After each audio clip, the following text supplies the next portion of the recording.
Hi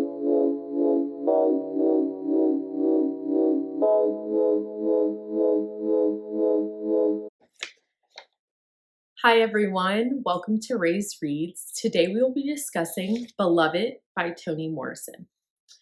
This book discusses about Setha, and Setha is the main character. She was born a slave and she has now escaped to Ohio. But you see that she's haunted by these memories of a ghost, and her daughter Denver also notices this ghost as well. You also find out about the grandmother that was Setha's husband's mother who lived with him, and then you also find about Setha's two boys, and her two boys have left. They've gone out on their own, and later in the story, you figure out why they left. And then the grandmother also passes away. And so this story is really interesting and it calls on this idea of a ghost, which I know if you don't necessarily read about ghosts or watch movies about ghosts, it's a little maybe abstract, you feel, but it's centering. And Toni Morrison says that making the ghost a real person made these haunting memories something she had to face, right? So, Beloved, who is Beloved? And just going to let you know, I'm probably getting into spoilers now. So, Beloved is the ghost, right? And as the story goes on, we find out who Beloved is and why she's so important to Setha and Denver. And we see that Setha had run away and was trying to escape slavery, and she gets caught. And so, with those two boys that we mentioned from earlier who left when they were younger, and also Beloved, who was younger as well, she attempted to take their lives so that they would not have to return to slavery.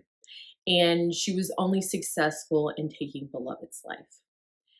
And so we find that Setha is holding on to this haunted memory of taking the child's life, Beloved, and how she deals with that and wrestles with it. Hold on.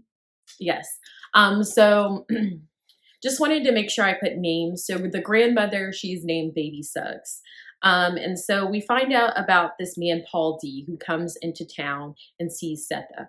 Paul D used to be on the same plantation as Setha's husband. So she knows him. She grew up there because Setha was taken to that plantation to become one of their wives.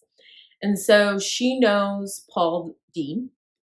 And Paul D comes and he also notices this spirit. And Beloved actually comes and stumbles across the road where Paul D was walking in later. And so he takes her in because now he is currently at Setha's house. And so Denver is now having this shock of there's now Paul D at her house and there's also Beloved. And they don't necessarily know it's Beloved yet. And so they're struggling and seeing all of this. Paul D has an unsettling feeling about Beloved. And Denver loves Beloved because it's another girl and she doesn't feel like she's only tied to her mother. And that was something that she was struggling with. But as we learn that she is Beloved, we see her start wreaking havoc on Setha and taking from her. And here's the quote on page 559 and 560. Denver thought she understood the connection between her mother and Beloved. Seth was trying to make up for the handsaw. Beloved was making her pay for it. But there would never be an end to that, and seeing her mother diminished, shamed, and infuriated her. Yet she knew Setha's greatest fear was the same one Denver had in the beginning, that Beloved might leave. That before Seth can make her understand what it meant, what it took to drag the teeth of that saw under the little chin, to feel the baby blood pump like oil in her hands, to hold her face so her head would stay on, to squeeze her so she could absorb, still, the death spasms that shot through that adored body, plump and sweet with life. Beloved might leave. Leave before Seth could make her realize that worse than that, far worse was what Baby Suggs died of. What Ella knew, what Stamp saw, and what made Paul D tremble. that anybody white could take your whole self for anything that came to mind. Not just work, kill, or maim you, but dirty you. Dirty you so bad you couldn't like yourself anymore. Dirty you so bad you forgot who you were and couldn't think it up. And though she and others lived through and got over it, she could never let it happen to her own. The best thing she was her children. Whites might dirty that all right, but not her best thing, her beautiful, magical best thing, the part of her that was clean.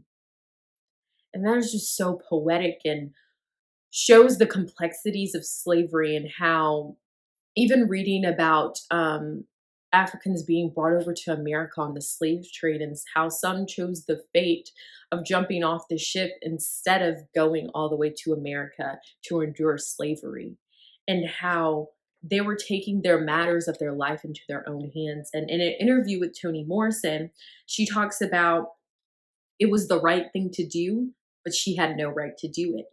And she says this because women at that time were not mothers because they didn't have the control over the future of their children. Their children could have been sold without them, their children could have been beaten without their say. And so they didn't have control. They were just producing property, right? And in a way, I would say that Setha was a revolutionary and she was challenging that in the best way that she knew how. She was saying that my children will not be your property and that I will control the fate of my child. And it's a hard and complicated situation that is in front of her. And even the reaction once Paul D finds out that is what Setha did, he struggles with it and kind of condemns her and says, "How could you do this to your child?" And he doesn't even understand it. So I can't imagine her trying to explain it to this haunting past beloved for her. So yes, this is an amazing book that I would say was poetic and almost even poetry for me personally. It's definitely something I will need to read again because now that I know the characters, now that I have understood the storyline and where it was going, it's more clear to me and I'll have a little bit more of the background knowledge for it. And then I can open my eyes to other parts. And of course, like any book, there's more to know every time you read it. And if you read it at different parts in your life, there could be more information here. So this is definitely a book I'm going to read again. But I love the way that Toni Morrison made this come to life in her own very special way. And it's definitely a book that you all should read.